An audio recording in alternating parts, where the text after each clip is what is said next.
اگر آپ نے اسمبلیوں کے اندر لوگوں کی نمائندگی نہیں کی اور ٹیکس کے ایکسٹینشن کو آپ نے ریزسٹ نہیں کیا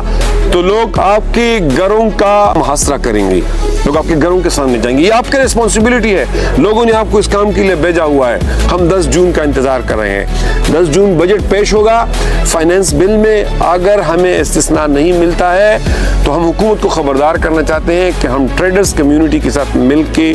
ایک گرینڈ موومنٹ لانچ کریں گے ٹیکسیشن کے اگینسٹ۔ جماعت اسلامی جو ہے وہ ملاکنڈ ڈویژن کے اندر ٹیکسیشن کے ایکسٹینشن کی مخالفت کرتی ہے، اور ہم یہ جو مخالفت کرتے ہیں تو اس کا ایک بیک گراؤنڈ ہے، اس کی ایک ریشنل ہے، اس کا ایک ہمارے پاس ایک جسٹیفیکیشن ہے کہ جو ملاکنڈ ڈویژن کے اندر پرنسلی اسٹیٹس تھے جو کہ آلموسٹ انگریز سے بھی انڈیپینڈنٹ تھے، دیر سوات اور چترال، یہ ایسی ریاستیں تھی کہ جنہوں نے پاکستان کے ساتھ ایسوسیشن کی 1947 کے اندر، اور پاکستان کے حکومت اس وقت کی حکومت نے قائد اعظم رحمۃ اللہ علیہ نے ہمارے ساتھ وعدہ کیا تھا کہ ڈیفینس، کمیونیکیشن اور فورن افیئرز کے علاوہ کرنسی اور فورن افیئرز کے علاوہ باقی چیزیں ان کے اپنی ہوں گی، لیکن ذرا رفتہ رفتہ پاکستان کا نظام یہاں ایکسٹینڈ ہوا۔ ٹیکسیشن جو ہے وہ آخری چیز ہے، ایک ایسی ایشو ہے کہ جس پہ ہم اس کو ریزسٹ کریں گے۔ ہم سمجھتے ہیں ملاکنڈ ڈویژن کے سوشیو اکنامک انڈیکیٹرز اس قابل نہیں ہے، ہماری لٹریسی، ہمارے جو ہیلتھ کے اشاریہ اور انڈیکیٹرز ہے، ہمارا جو پر کیپٹا انکم ہے،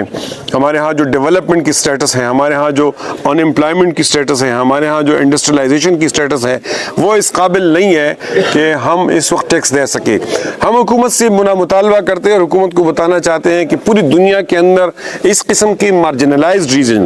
جو بارڈرز کے اوپر ہوتے ہیں، ٹیلنٹ پہ ہوتے ہیں، جو مختلف وجوہات کی بنیاد پر انڈر ڈیولپڈ رہتے ہیں، پسماندہ رہتے ہیں، مثلا ملاکنڈ ڈویژن کے اندر ملیٹنسی رہی، ملاکنڈ ڈویژن کے اندر یہاں کے ریسورسز کو پوری طرح ایکسپلائٹ اور ٹیپ نہیں کیا گیا۔ ملاکنڈ ڈویژن افغانستان کے ساتھ بارڈر پہ ہے، ہم نے جو رشیا کے ساتھ جنگ تھی اس میں بھی ہم سفر ہوئی، جو ملیٹنسی کی جنگ تھی، امریکہ کے وہاں پریزنس تھی، اس وجہ سے بھی ہم سفر ہوئی، یہاں زلزلہ بھی آیا، یہاں فلڈز بھی آئے، ہم اس زون کے اندر بھی ہے کہ جس میں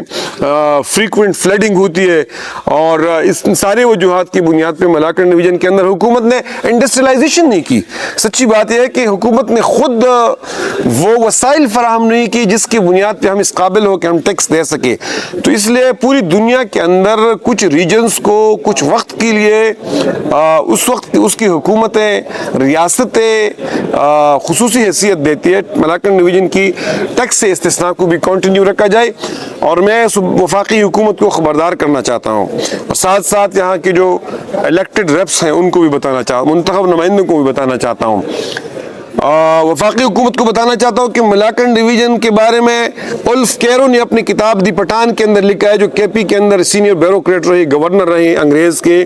اور ان کی کتاب پٹھانوں کی تاریخ پہ اتھارٹی ہے، ایک بہت بڑی مطلب مستند تاریخ ہے۔ اس نے اپنی کتاب کے اندر لکھا ہے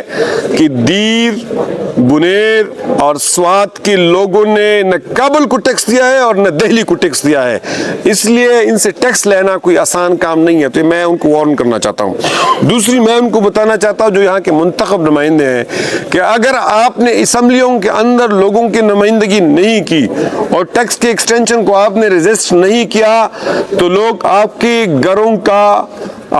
کا محاصرہ کریں گے، لوگ آپ کے گھروں کے سامنے جائیں گے۔ یہ آپ کی ریسپانسبلٹی ہے، لوگوں نے آپ کو اس کام کے لیے بھیجا ہوا ہے۔ جماعت اسلامی ٹریڈرز کمیونٹی کے ساتھ مل کے اگر ٹیکس ایکسٹینشن کی کوشش ہوتی ہے، ہم 10 جون کا انتظار کر رہے ہیں، 10 جون بجٹ پیش ہوگا، فائنینس بل میں اگر ہمیں استثناء نہیں ملتا ہے تو ہم حکومت کو خبردار کرنا چاہتے ہیں کہ ہم ٹریڈرز کمیونٹی کے ساتھ مل کے ایک گرینڈ موومنٹ لانچ کریں گے ٹیکسیشن کے اگینسٹ۔